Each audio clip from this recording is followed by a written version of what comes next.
अस्सलाम वालेकुम नाज़रीन, आपको अपने चैनल में खुशामदीद कहते हैं।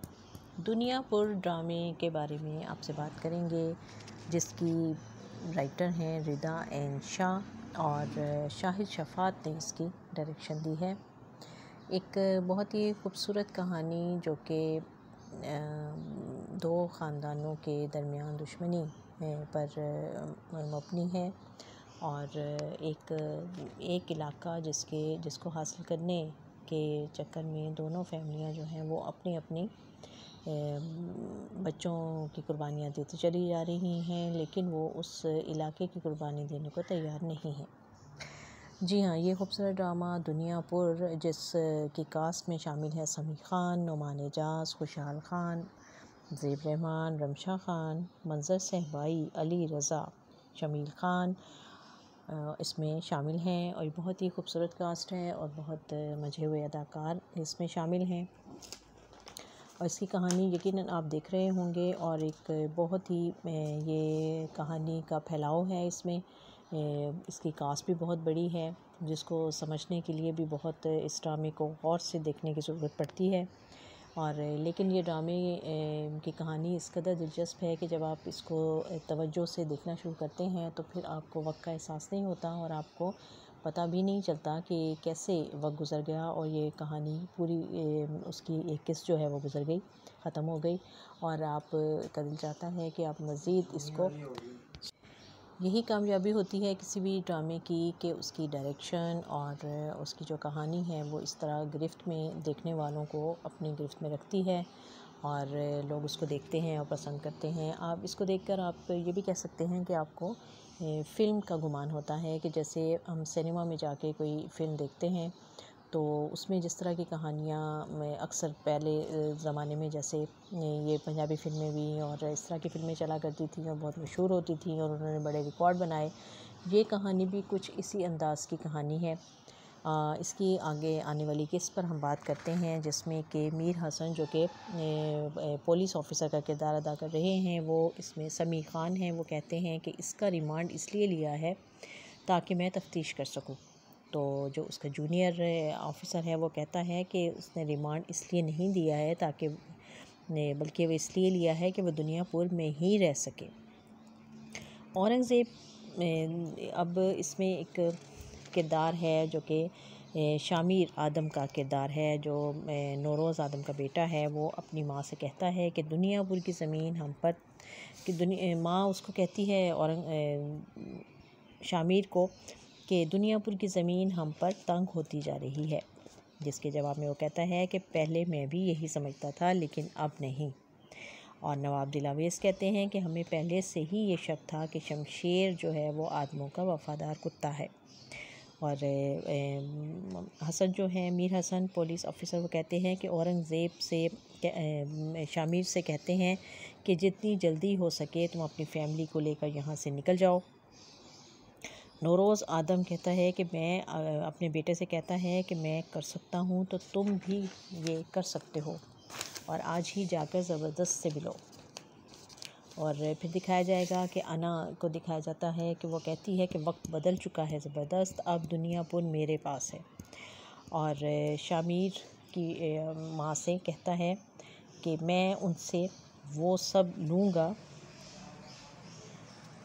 जो हमारा है और इसके लिए चाहे मुझे जान देनी पड़े या जान लेनी पड़े।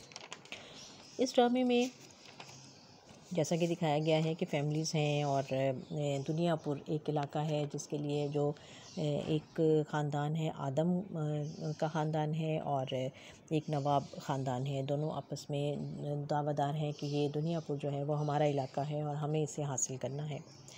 तो दोनों ने एक दूसरे के पर वक्तन हमले करते रहते हैं और इसके नतीजे में अब नौरोज़ आदम को पुलिस ने गिरफ़्तार कर लिया है और उसका एक बेटा शामिर आदम बच गया है। दूसरा बेटा जो था उसका नायाब, उसको भी मार दिया गया है और अब उस घर में सिर्फ़ एक ही मर्द बाकी बचा है जो कि शामिर आदम है। उसके अलावा उसकी माँ है और उसकी दादी है।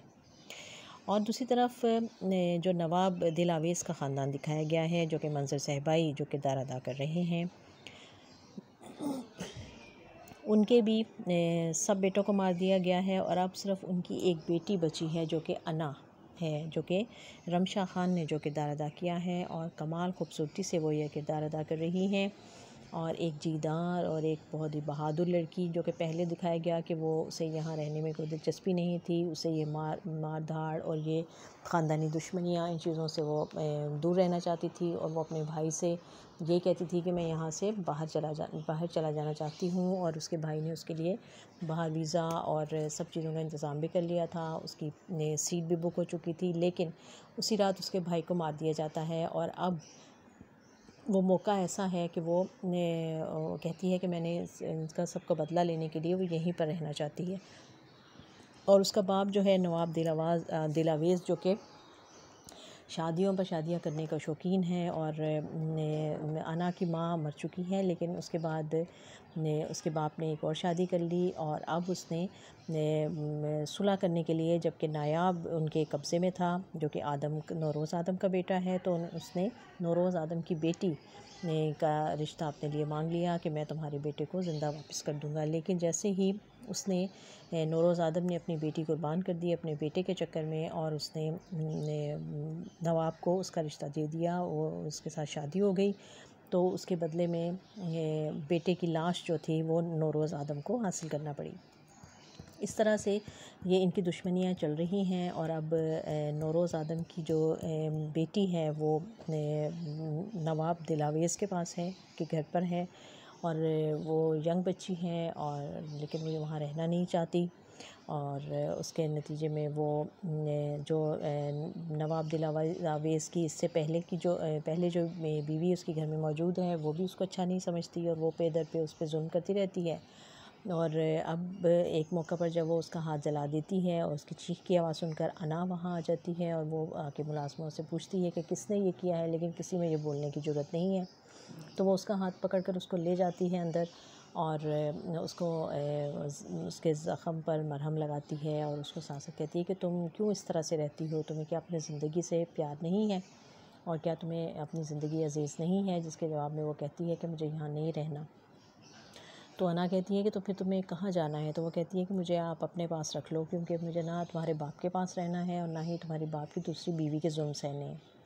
जिसके जवाब में अना कहती है कि मुझसे तो तुम ये तवक्को मत रखना, लेकिन ये कि जब तक तुम खुद अपने लिए कोशिश नहीं करोगी और अपने रास्ते नहीं बनाओगी, कोई तुम्हारा साथ नहीं दे सकता। यानी अब उसने भी उसको एक रास्ता दिखा दिया है कि तुम कर सकती हो, हिम्मत कर सकती हो और अपनी जान यहाँ से छुड़ा सकती हो। बड़ा ही एक फैली हुई स्टोरी है और बड़ी दिलचस्प और बहुत ही एक कशमकश में जुती हुई ये कहानी है, जिसको कि दिलचस्पी के साथ देखा जा रहा है। लोग बहुत पसंद कर रहे हैं। रिदा इंशा ने बड़ी मेहनत से स्क्रिप्ट तैयार किया है और शाहिद शफ़ात की डायरेक्शन बहुत बाकमाल है और बड़ा गिरफ्त नज़र आती है। और ये बहुत ही महंगा ड्रामा है, क्योंकि सेट देख लें आप, पूरा इलाका जो है उसको बनाया गया है, दिखाया गया है इसमें। और हवेलियाँ बड़ी अच्छी, बड़ी बड़ी हवेलियाँ दिखाई गई हैं और उनके सारे सब जो डेकोरेशन और सब कुछ चीज़ें बहुत खूबसूरत और बहुत अच्छा एक इम्पैक्ट छोड़ती हैं इस ड्रामे का। यकीनन आपको ये ड्रामा अच्छा लग रहा होगा। आप अपनी राय से हमें आगाह कर सकते हैं कि आपको ये ड्रामा कैसा लग रहा है। और हमारे चैनल को सब्सक्राइब कर लें और हमारी इस वीडियो को लाइक और शेयर कर दें। आपका बहुत शुक्रिया।